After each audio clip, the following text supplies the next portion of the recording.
in the half court at least, it looks a little more fluid over the last 2 games. Is it down to just the shot making, or are there things that these guys do differently? That we are doing differently, you said? Yeah. It is some shot making from some guys that struggle at times, but no, I think the combination we're looking for balance, and we know we got some good isolation guys, we got some good pick and roll players and post up guys, but want to be better in half court execution. Want to play a little bit faster, so getting out and running a little bit more.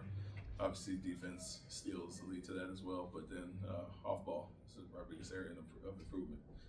Besides taking care of the ball, I think that's 3 games in a row now, 6-8 and 7 turnovers tonight. So besides late shot clock violations, and so that's much better there. And just trying to check all those boxes and put some games together going into playoffs. I was going to ask you about that, Coach, kind of following up on the turnovers and how you guys are taking so much better care of the ball. What do you guys, I know you've talked a lot about consistency. Does it come down to that, or just that and focus?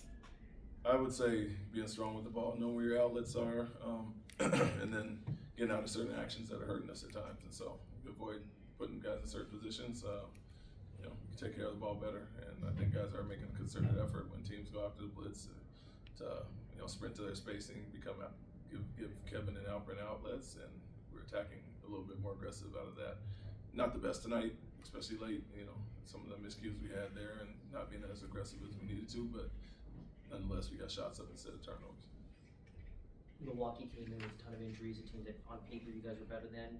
When you look at a narrow result like this, are you more encouraged by the fact that you guys pulled it out late, or are you more frustrated by the fact that it was so close?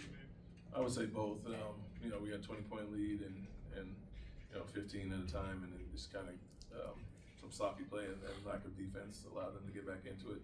We missed a lot of wide open shots that they were kind of giving up, and they made some tough shots. So you look at 17 made threes for them, although we hit 18. That was part of it. It's tough against certain teams with nothing to lose. Coming in playing free, but encouraging the other way. We've lost some games like this year, but we'd like to maintain those leads and not watch them dwindle. Reed hit 9 3-pointers tonight. Did you see him shooting the ball with a lot of confidence? Yes, even on the ones he missed, some really good looks. He was ready to fire again, and I would say overall, just a off-shooting night by some of the guys. Kevin had great looks, and Jabari going 2 for 8. Tari 1 for 7. A lot of wide open looks in the zone, and you knock those down. It's a little bit different of margin, but loved Reed's aggressiveness. Playing on and off ball, whether he's handling or being a recipient of some passes in the zone. We're gonna need that from him. In that third quarter and a little bit early on in that fourth quarter, they were able to get to the paint with ease. Was that due to the fact that they had hit so many 3-pointers? I think they hit 10 3-pointers in the third quarter. Did your defensive scheme have to change a little bit? Yeah, a little bit. We stayed locked in a little bit more. They were getting downhill and some offensive rebounds, a lot of kickouts, and so we want to stay more locked into the shooters, allow them to get to the basket. And I think obviously Dang had a big game and scored on pretty much everybody. We got to the basket way too easy at times, and so it's give and take. When a team hits that many threes, with some guys you'll live with some shots. You got to adjust it on the fly, and we try to take that away. I think we did obviously a better job in the fourth quarter guarding the 3, but opened up the lane a little bit.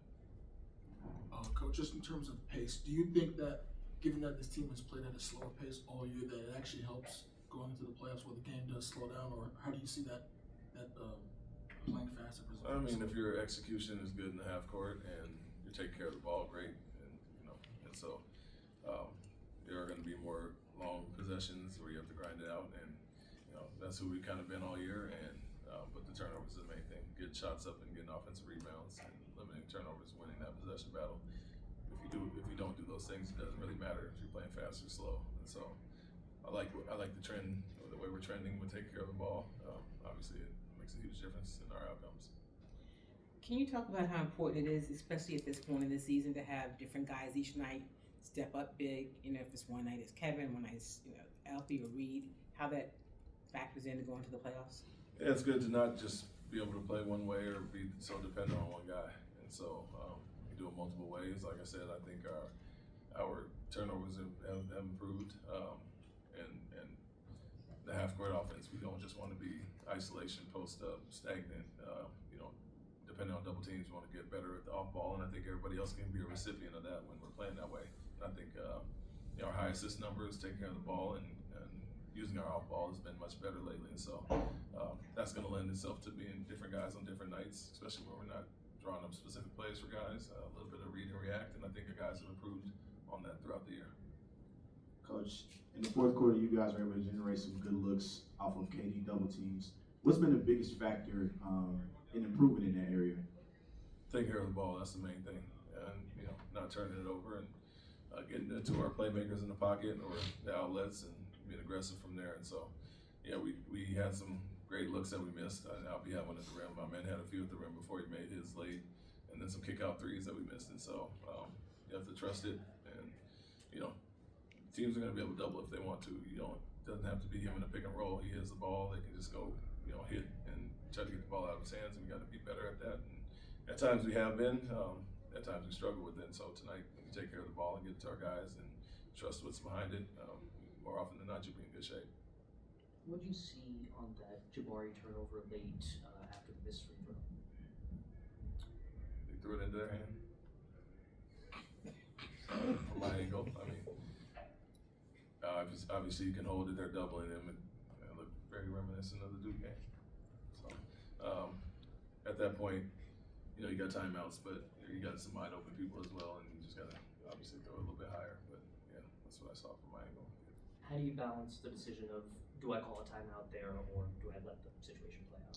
He's not doubled yet. He doesn't have a dead ball, so he can still, get out of that position. But you do have wide open people up court as well. So I guess throw it as high as you need to get it there.